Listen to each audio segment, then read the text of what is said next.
जो चैप्टर 14 आपके सिलेबस में चल रहा है, रेस्पिरेशन प्लांट्स, पौधों में श्वसन, इसी चैप्टर में आगे बढ़ते हुए हम अगले टॉपिक की ओर चलते हैं। वो टॉपिक है फर्मेंटेशन। हिंदी में जिसे फर्मेंटेशन को बेटा कहा जाता है किण्वन। क्या कहते हैं हिंदी में इसको? किण्वन। इस किण्वन या फर्मेंटेशन के बारे में जानने से पहले एनारोबिक रेस्पिरेशन के बारे में थोड़ी सी बातें सुन लेंगे। एनारोबिक रेस्पिरेशन है क्या? जैसा कि पहले भी आपको बताया है, एनारोबिक रेस्पिरेशन एक ऐसी प्रक्रिया होती है जिसमें फूड का इनकम्प्लीट ब्रोकन डाउन होता है या इनकम्प्लीट ऑक्सीडेशन होता है, जिससे CO2 एनर्जी रिलीज होती है। कुछ दूसरे ऑर्गेनिक कंपाउंड्स भी रिलीज होते हैं, जैसे ethyl alcohol, acetic acid, butyric acid, citric acid, ये केमिकल्स भी रिलीज होते हैं। जो ये केमिकल रिलीज होते हैं, इन केमिकल्स के बेसिस पर ही हम इनको आगे फर्मेंटेशन के टाइप में डिवाइड करते हैं। जब इनमें डिफरेंट टाइप के जो केमिकल रिलीज होते हैं, इसी के केमिकल्स के बेसिस पर इनको आगे फर्मेंटेशन को आगे डिवाइड करते हैं। जैसे अल्कोहल जब रिलीज होता है तो अल्कोहलिक फर्मेंटेशन कहते हैं, लैक्टिक एसिड रिलीज होता है तो लैक्टिक एसिड फर्मेंटेशन कहते हैं। तो fermentation is also anaerobic respiration, anaerobic respiration का ही पार्ट है। एनारोबिक रेस्पिरेशन ही है फर्मेंटेशन एक तरह से, लेकिन थोड़ा सा डिफरेंस यहाँ पे क्या होता है बेटा, ये आपको याद रखना है। फर्मेंटेशन और एनारोबिक रेस्पिरेशन में डिफरेंस मैं आपको यहाँ पे बता रहा हूँ, ठीक है? देखिएगा ध्यान से। Anaerobic respiration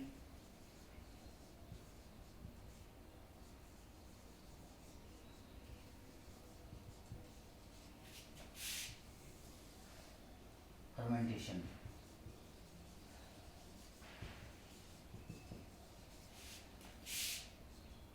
glucose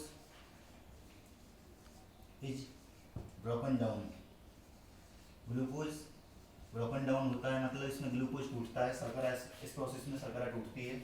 glucose is also broken down, यहाँ पर भी ग्लूकोज ब्रोकन डाउन होता है, glucose is also broken down, मतलब इस प्रोसेस में भी ग्लूकोज टूटता है। दूसरा इसमें जो है एनारोबिक रेस्पिरेशन में ही CO2 इज रिलीज्ड,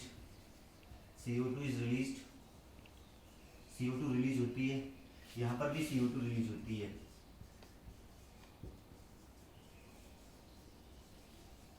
तीसरा पॉइंट आपको याद रखना है, यहाँ पे क्या होता है, जो एनारोबिक रेस्पिरेशन होता है वो सेल्स में होता है, अकर इन सेल्स। कहाँ होता है? सेल्स में होता है। जबकि फर्मेंटेशन होता है कहाँ? Out of the cell, cell के बाहर।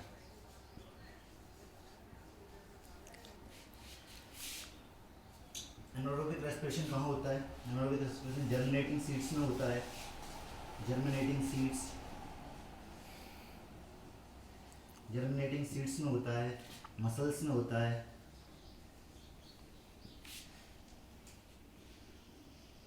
पैरासिटिक वर्म्स में होता है, यूकैरियोटिक मॉल्ड्स में होता है, यूनिसेलुलर यूकैरियोटिक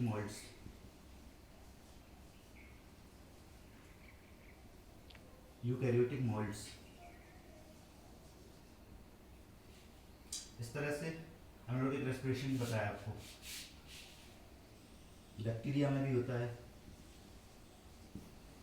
बैक्टीरिया के अलावा जैसे फंजाई, अदर फंजाई जैसे बता दिया, वैसे यूकैरियोटिक यूनिसेलुलर मॉल्ड्स में आ गया फंजाई। यहाँ पर जो फर्मेंटेशन होता है, फर्मेंटेशन माइक्रोब्स के द्वारा रिलीज, एंजाइम्स के द्वारा, माइक्रोब्स रिलीज्ड एंजाइम्स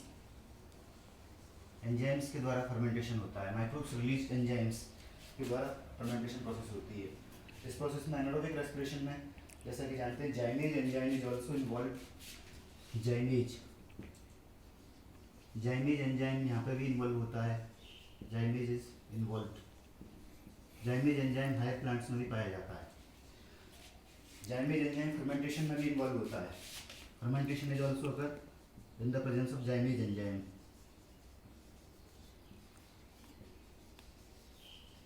इस तरह से बेटा ये आपको डिफरेंस बता दिया गया एनारोबिक रेस्पिरेशन में, फर्मेंटेशन में। तो आप ये समझ गए होंगे एनारोबिक रेस्पिरेशन फर्मेंटेशन में डिफरेंस क्या होता है। अब आगे बढ़ते हैं।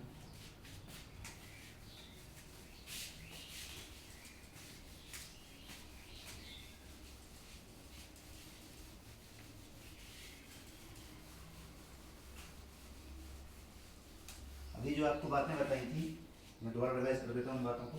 फर्मेंटेशन और एनारोबिक रेस्पिरेशन में जो डिफरेंस बताया है कि मेन जो डिफरेंस होता है फर्मेंटेशन एनारोबिक रेस्पिरेशन में, एनारोबिक रेस्पिरेशन सेल्स में होता है, फर्मेंटेशन जो होता है सेल्स के बाहर होता है। एनारोबिक रेस्पिरेशन जो होता है मेनली जैसे ऑर्गेनिजम्स में होता है वाटर लॉस कंडीशन में, जब वाटर प्लांट्स जो होते हैं पानी में डूबे होते हैं उस समय रूट्स में भी एनारोबिक रेस्पिरेशन होता है, मसल्स में होता है, पैरासिटिक वर्म्स में होता है, इसके अलावा बैक्टीरिया में भी होता है, ईस्ट में भी होता है एनारोबिक रेस्पिरेशन। जबकि फर्मेंटेशन जो अभी आपको बताया था, फर्मेंटेशन बेटा कहाँ होता है? फर्मेंटेशन जैसे यूनिसेलुलर माइक्रो ऑर्गेनिजम्स के द्वारा रिलीज एंजाइम्स के द्वारा फर्मेंटेशन होता है, सेल के बाहर होता है मेनली फर्मेंटेशन। तो ये डिफरेंस आपको भी बता देगा फर्मेंटेशन में और किसमें, एनारोबिक रेस्पिरेशन में। अब आगे बढ़ते हैं। Fermentation is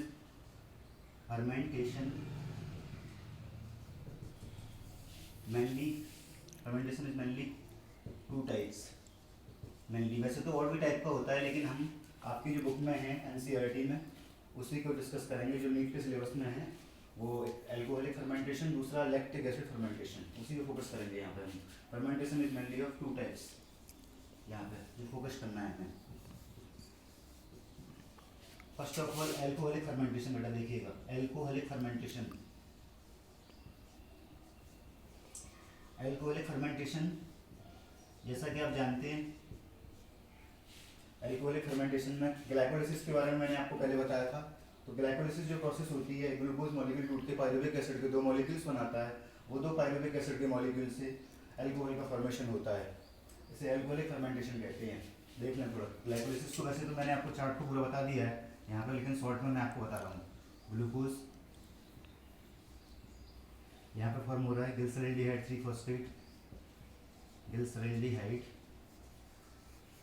3-फॉस्फेट। उसके बाद यहाँ पे फॉर्म हो रहा है 3-फॉस्फोग्लिसरिक एसिड। शॉर्ट में बेटा, वैसे तो डिटेल में बताई जा चुकी है आपको। 3-फॉस्फोग्लिसरिक एसिड, यहाँ पे NAD प्लस 2 NAD प्लस यहाँ इंट्रोड्यूस हो जाते हैं 2 NADH प्लस 2H प्लस में, यहाँ पे आप देख रहे होंगे। उसके आगे 3-फॉस्फोग्लिसरिक एसिड आगे टूटता है 2-फॉस्फोइनोल पायरुविक एसिड। ये चार्ट इसी तरह एनसीईआरटी बुक में आपके बना हुआ है। 2-फॉस्फोइनोल ग्लिसरिक एसिड, 2-फॉस्फोइनोल पायरुविक एसिड। अब यहाँ से आगे टूट जाता है पायरुविक एसिड में, पायरुविक एसिड। अब ये पायरुविक एसिड बेटा यहाँ पे देखना है। अब हम ये तो पूरा ग्लाइकोलाइसिस मैंने आपको बता दिया यहाँ तक, लेकिन अब आगे देखेंगे यहाँ पे क्या होगा। डिकार्बोक्सिलेज एंजाइम की प्रेजेंस में यहाँ क्या होगा, CO2 रिलीज हो जाएगी। CO2 रिलीज होगी तो यहाँ फॉर्म होंगे एसिटाल्डिहाइड फॉर्म होगा। आप जैसा कि जानते हैं जो ग्लाइकोलाइसिस का एंड प्रोडक्ट पायरुविक एसिड होता है, लास्ट में 2 पायरुविक एसिड मॉलिक्यूल बनते हैं, 2 पायरुविक एसिड से 2 एसिटाल्डिहाइड फॉर्म हुए। यहाँ पर 2 एसिटाल्डिहाइड से फिर आगे यहाँ पर जो फॉर्मेशन होगा वो 2 इथाइल एल्कोहल का होगा। ये प्रोसेस एल्कोहल डिहाइड्रोजिनेज एंजाइम की प्रेजेंस में होगी, एल्कोहल डिहाइड्रोजिनेज।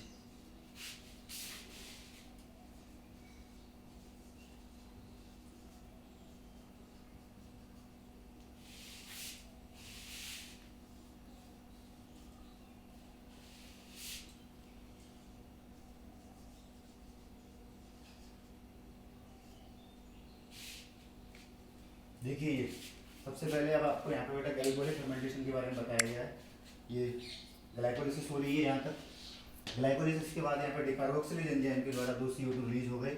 उसके बाद किसका फॉर्मेशन हुआ, ये एसिटाल्डिहाइड का। एसिटाल्डिहाइड बाद में इसमें बदल गया, ये इथाइल एल्कोहल में फॉर्म हो गया, एल्कोहल डिहाइड्रोजिनेज एंजाइम की प्रेजेंस में। Zn+2 क्या यहाँ पे एक्टिवेटर होता है एल्कोहल डिहाइड्रोजिनेज एंजाइम का। इस तरह से मैंने आपको बेटा यहाँ पे बताया है एल्कोहलिक फर्मेंटेशन के बारे में आपको बताया गया है। अब आगे बढ़ते हैं दूसरे पार्ट की ओर, देख लीजिएगा अच्छी तरह, वैसे नोट्स भी आपको भेज दिया है, अब इसी को कंटिन्यू करते हैं। देखिएगा अगला दूसरा है lactic acid fermentation. Lactic acid fermentation,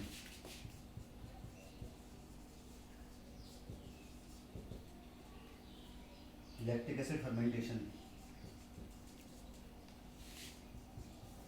यहाँ पर बेटा जैसे अभी आपको बताया था ग्लाइकोलिसिस, उसी तरह से यहाँ पे भी शुरुआत ग्लाइकोलिसिस से ही होती है। लैक्टिक एसिड जैसा कि कोई भी बताया आपको, रेस्पिरेटरी सब्सट्रेट के रूप में कोई भी कार्बोहाइड्रेट अगर कॉम्प्लेक्स होता है तो वो सबसे पहले सिंपल फॉर्म ग्लूकोज में टूटता है, उसके बाद वो आगे रेस्पिरेशन में इन्वॉल्व होता है। तो यहाँ पर देख रहे हैं ग्लूकोज आगे ग्लाइकोलिसिस प्रोसेस में जा रहा है, तब ये पाइरुविक एसिड का यहाँ पर फॉर्मेशन जब हो रहा है, पाइरुविक एसिड अभी आपको यहाँ पर बताया था, एल्कोहलिक फर्मेंटेशन हमने इसके द्वारा बताया अभी आपको यहाँ पर। तो यहाँ पर जो एल्कोहल डाइड्रोजिनेज एंजाइम, यहाँ पर जो एल्कोहलिक फर्मेंटेशन मैंने आपको बताया था वो NAD प्लस, दो NAD प्लस को दो NADH प्लस 2H प्लस को 2 NAD प्लस में ऑक्सीडाइज करता है। ये भी आपको यहाँ पे याद रखना है एल्कोहलिक फर्मेंटेशन में, ये बात याद रखनी है। इसी तरह से हमने आपको यहाँ पे एल्कोहलिक फर्मेंटेशन बता दिया था। अब लैक्टिक एसिड फर्मेंटेशन आपको बता रहे हैं। यहाँ पे जैसे पाइरुविक एसिड है, तो पाइरुविक एसिड यहाँ पे क्या करता है बेटा, लैक्टिक एसिड का फॉर्मेशन करता है। लैक्टिक एसिड फॉर्म होता है, लैक्टिक एसिड के दो मॉलिक्यूल्स फॉर्म होते हैं, ये लैक्टिक एसिड देख लें आप। और यहाँ पर भी बेटा 2 NADH प्लस 2H प्लस जो कि ग्लाइकोलिसिस में फॉर्म हुए वो यहाँ पे ऑक्सीडाइज हो जाते हैं, ये आपको याद रखना है। इस तरह से यहाँ पे क्या हो गया, लैक्टिक एसिड फॉर्म हो गया। यहाँ पे आपको ये याद रखना है कि जो एल्कोहलिक फर्मेंटेशन और लैक्टिक एसिड फर्मेंटेशन में ये डिफरेंस होता है कि एल्कोहलिक फर्मेंटेशन में क्या होता है, 3-फॉस्फोग्लिसरैल्डिहाइड, 3-फॉस्फोग्लिसरैल्डिहाइड जो होती है वो इलेक्ट्रॉन डोनर होती है, और एसिटल्डिहाइड यहाँ पे क्या होता है, एसिटल्डिहाइड यहाँ पे इलेक्ट्रॉन एक्सेप्टर होता है एल्कोहलिक फर्मेंटेशन में। लेकिन लैक्टिक एसिड फर्मेंटेशन में इलेक्ट्रॉन डोनर कौन होता है, ग्लिसरैल्डिहाइड 3-फॉस्फेट होती है, लेकिन इलेक्ट्रॉन एक्सेप्टर यहाँ पे लैक्टिक एसिड होता है। इस तरह से आपको ये लैक्टिक एसिड फर्मेंटेशन और एल्कोहलिक फर्मेंटेशन के बारे में आपको बता दिया गया है। अब आगे बढ़ते हैं बेटा, ये आपको फर्मेंटेशन टॉपिक कंप्लीट कर दिया। अब मैं अगले टॉपिक की बढ़ रहा हूँ, इसको देखिएगा।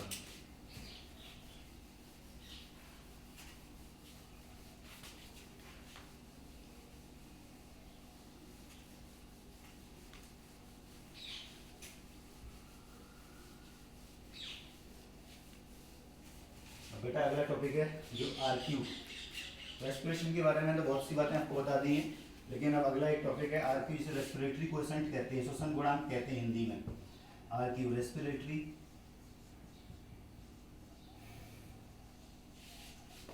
कोएफिशिएंट।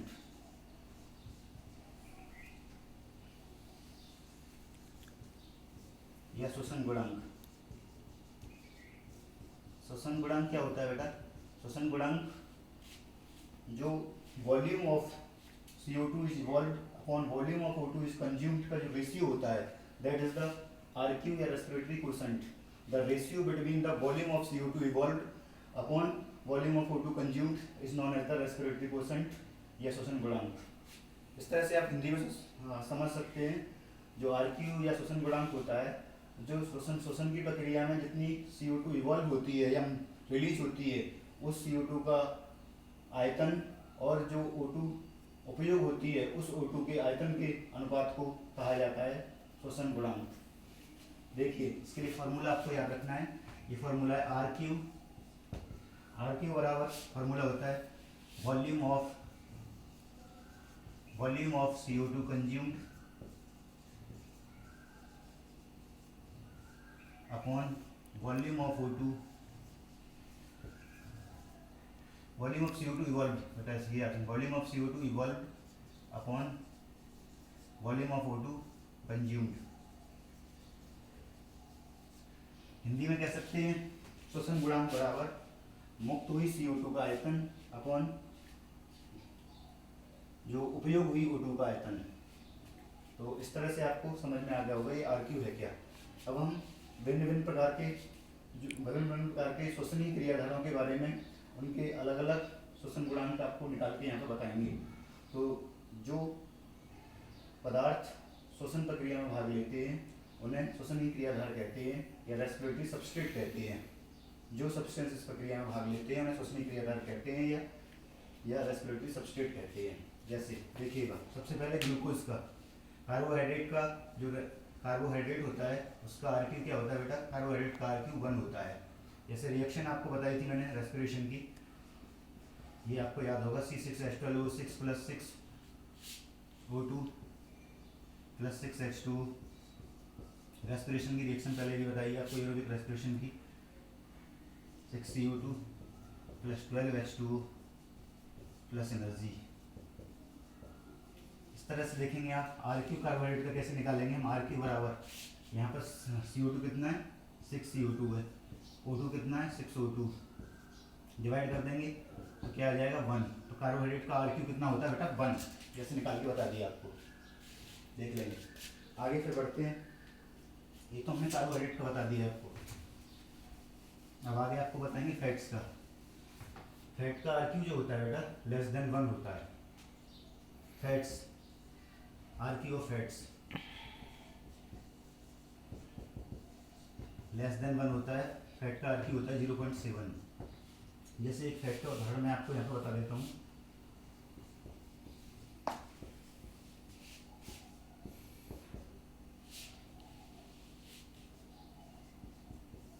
ट्राइपामेटिन एक फैट है बेटा, ये ट्राइपामेटिन।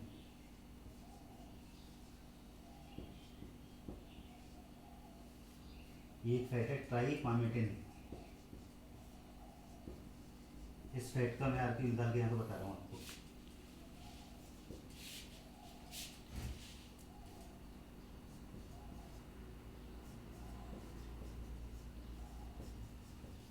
देखिएगा इधर, CO2 इवॉल्व वॉल्यूम, इसका आरक्यू आता है 0.7। इस तरह से हमने आपको ये फैट का आरक्यू बेटा बता दिया। अब आगे बढ़ते हैं। फैट, जैसे जो जर्मिनेटिंग सीड्स होते हैं, जिन जर्मिनेटिंग सीड्स में फैट स्टोर होती है, उनका आरक्यू, जर्मिनेटिंग सीड्स की जो फैट होती है उसका आरक्यू हमेशा <1 होता है। लेकिन आगे आपको याद रखना है, जो जिन सीड्स का फॉर्मेशन होता है, जिन सीड्स का फॉर्मेशन हो रहा है, फॉर्मिंग सीड्स जो होते हैं, सीड्स का जो फॉर्मेशन हो रहा है उनमें जो फैट होती है उस फैट्स का आरक्यू 1 से ज़्यादा होता है, क्योंकि उस समय जो इवॉल्व्ड CO2 होती है वो ज़्यादा होती है कंज्यूम्ड CO2 की तुलना में। उपयोग O2 जो हो रही है उसकी तुलना में इवॉल्व्ड CO2 की कंसनट्रेशन ज़्यादा होती है उस समय। इसलिए जो सीड का जो फॉर्मेशन होता है, सीड के फॉर्मेशन के समय क्या होता है? आरक्यू 1 से ज़्यादा होता है फैट्स का, सीड फॉर्मेशन के टाइम। जो अभी आपको बात बता दी गई है। अब आगे बढ़ते हैं। जैसा कि अभी आपको बताया फैट के बारे में, उस समय क्या होता है बेटा, जब सीड्स का फॉर्मेशन हो रहा है उस समय उस सीड के अंदर जो फैट होगी उस समय जब सीड के अंदर जो फैट का फॉर्मेशन होगा तब वो फैट जो शुगर से फैट फॉर्म होती है, उस कंडीशन में क्या होता है, जो इवॉल्व्ड CO2 होती है, इवॉल्व्ड CO2 का वॉल्यूम ज़्यादा होता है उस समय, इसलिए वहाँ पे आरक्यू 1 से ज़्यादा होता है। इसलिए आपको यहाँ पे बताया गया है आरक्यू ऑफ फैट्स। अब आगे बढ़ते हैं। तो फैट का आरक्यू आपको यहाँ बता दिया गया है।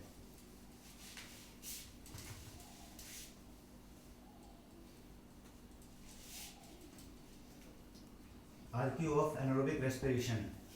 एनारोबिक रेस्पिरेशन का जो आरक्यू होता है वो हमेशा इन्फिनाइट होता है। देखें ध्यान से, जो एनारोबिक रेस्पिरेशन आपको बताया था C6H12O6,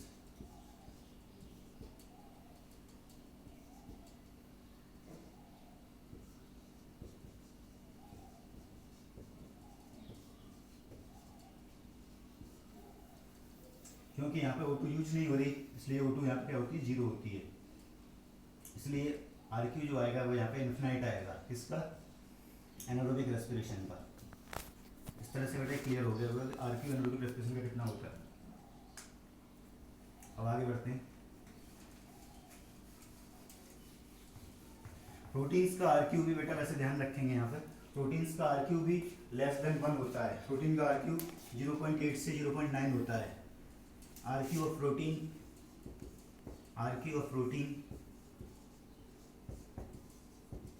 0.8 टू 0.9। इस तरह से प्रोटीन का आर क्यू आपको बता दिया है। जैसा कि आप जानते हैं प्रोटीन्स हो या प्रोटीन जो होती है या फैट जो होती हैं, पहले प्रोटीन प्योर प्रोटीन होती हैं। प्योर प्रोटीन पहले कार्बोहाइड्रेट में टूटती हैं, तब वो कार्बोहाइड्रेट में सिंपल फॉर्म में ग्लूकोज में चेंज होती हैं। ग्लूकोज में जब चेंज होती हैं कुछ प्योर प्रोटीन, तब वो ग्लूकोज से उनका आर क्यू, जो ग्लूकोज का आर क्यू होता है वो उनका आर क्यू हो जाता है उस समय, इसका प्योर प्रोटीन का।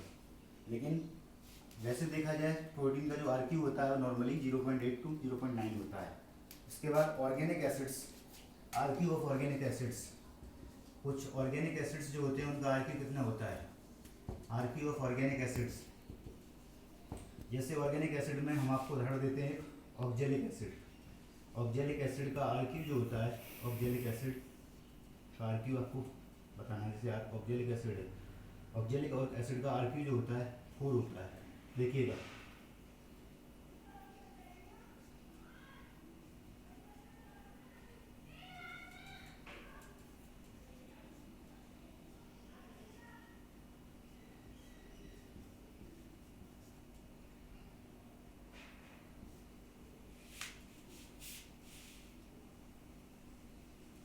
प्लस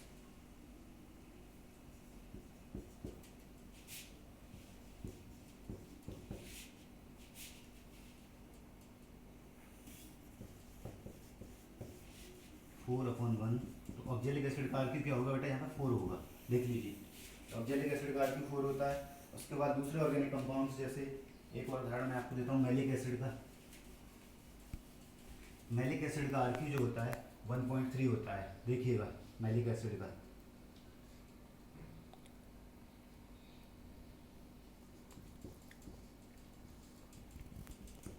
मैलिक एसिड है ये।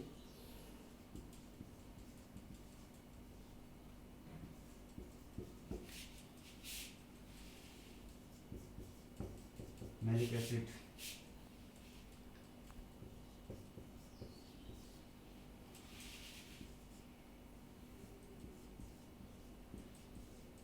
मैलिक एसिड का आर क्यू बेटा 1.3। इस तरह से आपको मैलिक एसिड का आर क्यू बताया गया है। अब अगला एक और organic compounds, succinic acid. Succinic acid का आर क्यू कैसे निकालेंगे? देखिए सक्सिनिक एसिड,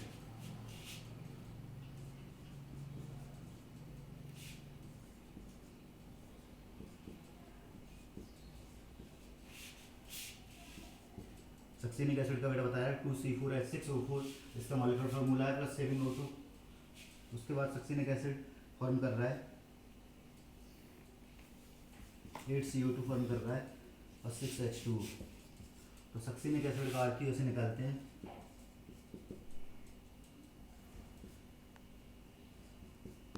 देखिए सक्सिनिक एसिड का आर क्यू जो निकल के आएगा वो 1.14।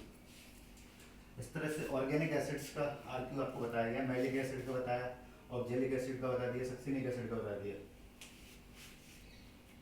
अब आगे केम प्लांट्स का आर क्यू भी आपको बता देते हैं। यहाँ पे केम प्लांट्स, जैसा जो बताया आपको कल पहले ही पढ़ाया था केम प्लांट्स के बारे में, जिन्हें कहते हैं सक्यूलेंट जीरोफाइट्स।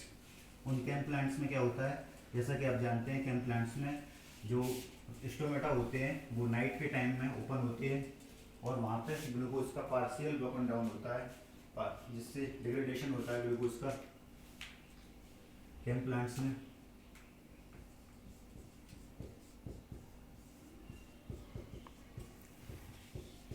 देखिएगा ग्लूकोज है, बाद में मैलिक एसिड का फॉर्मेशन कर रहा है।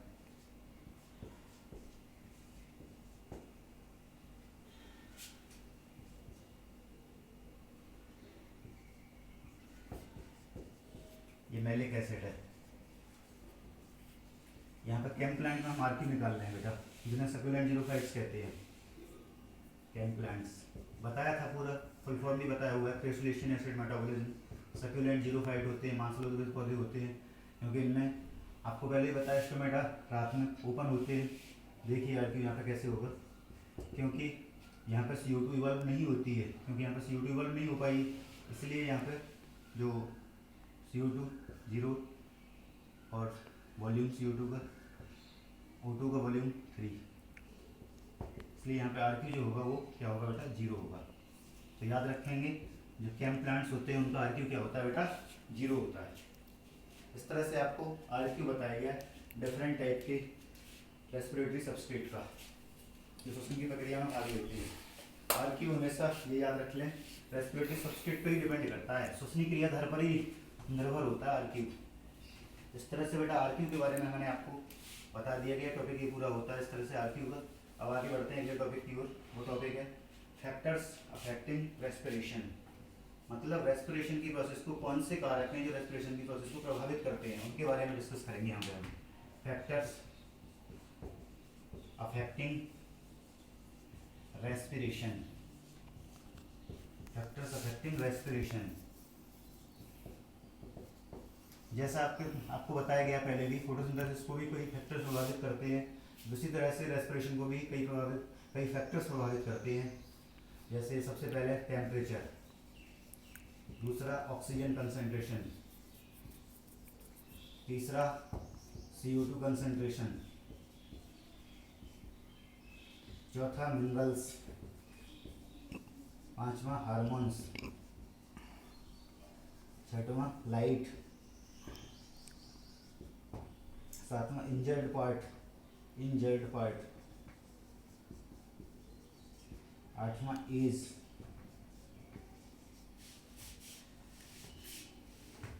आठवां आपको एज बताया गया है। इस तरह से ध्यान से सुन लें जो रेस्पिरेशन को प्रभावित करने वाले कारक कौन से हैं। टेम्परेचर, जैसा कि टेम्परेचर के बारे में जानते हैं फोटोसिंथेसिस को भी टेम्परेचर प्रभावित कर रहा था, क्योंकि टेम्परेचर एंजाइम्स के लिए स्पेसिफिक टेम्परेचर की